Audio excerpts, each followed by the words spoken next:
Hey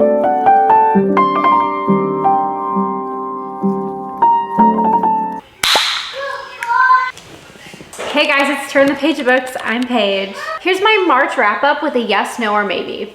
I read a total of 9 books in March. Let's get to it.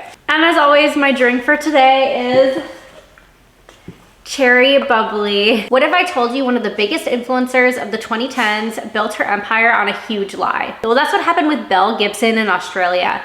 She was a con artist who built her whole empire on saying that she had malignant brain cancer when she really didn't have any cancer at all and was just making this up to build a following. The Woman Who Fooled the World by Bo Donnelly and Nick Toscano recounts the entire story of how Belle Gibson did this to the world. It took place in Australia, so I didn't hear about it at the time, but I watched the show Apple Cider Vinegar on Netflix, and it is absolutely insane. She created an app, The Whole Pantry, and even was on the Apple Watch as an app. I do recommend this book. If you watch the show, I highly recommend the show. I absolutely loved it. It was really impactful, and I liked how it wove the storylines together between the facts that happened and a little bit of more of a story to entertain the audience. I did the audio for the book on Audible right after, and it had a lot more information, a lot of it more science, research background. So I highly recommend that. Check it out. It's a crazy story. That one was a yes for me. The second book I read, I have a hard copy for. It's called You've Reached Sam by Dustin Tao. This one is a heartbreaking story, but I loved it. It was a 4.5 star rating for me, and I do recommend this one. This one's another yes. If you were given a second chance to talk to a loved one that passed away, would you take it? This is a story following Julie, a high schooler whose boyfriend passes away in a tragic accident. While grieving, she decides to call his phone number and he answers the phone. It talks about grief, friendships, coping after a tragic loss. It even has pink sprayed edges, and the cover is really pretty. There's a few other books by this author that I do want to check out. Another one that's a spin-off of this story with the main character's best friend. Check it out if you want a good sad read. Phantasma by Kaylee Smith. I read this one on my Kindle, and I can't believe I put this off for so long. It's been on my TBR for a really long time. It's a gothic dark fantasy, high stakes involved, there's a competition, and it's even compared to the adult version of Danny Phantom. It follows our main character Ophelia after her mother passes away, her sister goes missing, and she joins the competition of Phantasma, which is run by devils. She meets a phantom named Blackwell, and he helps her get through the games. This is a little bit of a reach, but if you like Squid Games, I think you would like this book. And just because of the games kind of reminded me of that. Spice in it too. Not spice where that takes over the plot at all, but it's just kind of thrown in there. And I think it was done very well. There is a sequel coming out from her sister's point of view, Genevieve. That comes out in April, so I will definitely be reading that as soon as it comes out, and I think it's coming out right on Kindle Unlimited. Phantasma was also on Kindle Unlimited, so if you have that, you can read it right from there. So that one is a yes for me. So then in preparation for the new Hunger Games book, I read Mockingjay, which I hadn't read before. I read the other ones in high school, and then I never read Mockingjay. I think because I knew what was gonna happen because I saw the movie. I decided to pick this one up, and I'm so glad I did. It was 5 stars, amazing. Suzanne Collins just really knows what she's doing. I love all of her books. I did read Sunrise on the Reaping, so I will get to that. But yes, this is 5 stars. Hey, stop it. My March book club pick, it was so fun. I loved book club. We had a great time. We read The House in the Cerulean Sea by TJ Klune.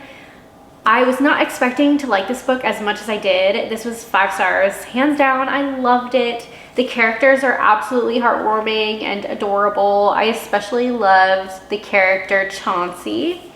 He is so cute, wants to be a bellhop, and just wants to help people. The main character of the story is Linus Baker. He goes to an orphanage that's filled with magical children. These children are very quirky and have really funny powers. One is a boy who turns into a Pomeranian whenever he's scared.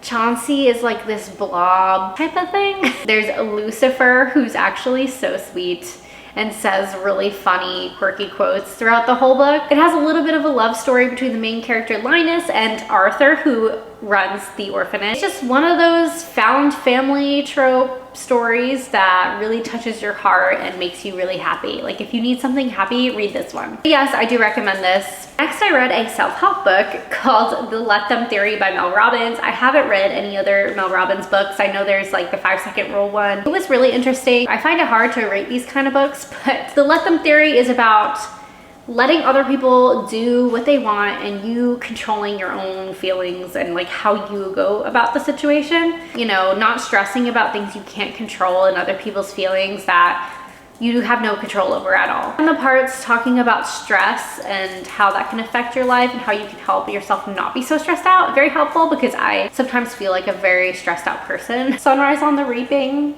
by Suzanne Collins. I did a whole video on what to know before reading this, and I didn't really mention about reading A Ballad of Songbirds and Snakes beforehand, but I do highly recommend reading that one first, or at least watching the movie before reading this, because there were so many connections to the Covey and different characters that were mentioned in A Ballad of Songbirds and Snakes. I loved this book so much. It was very sad. It was the saddest one of the books, I think. It gave so much information on why Haymitch is the way he is when we start the first Hunger Games with Katniss. The games itself was absolutely brutal. Yes, I absolutely recommend this. If you have read the other books in the series, then go ahead and read this one too. I'm really excited for the movie and to see what they do with it. Let me know who you pictured as the characters in the story. The epilogue I was really happy with. I was like really hoping that she was gonna put something in with that. And she did, so that at least eased my sadness a little. Then I finished The Exorcist's House by Nick Roberts. This is a horror. It was very scary. A demon possession story. It's a short book. It was only like 280 pages, I think. If you're like not into horror, then I would not recommend this one because it does have a lot of like scary elements to it and terrifying imagery. But if you like that, then yeah, check it out.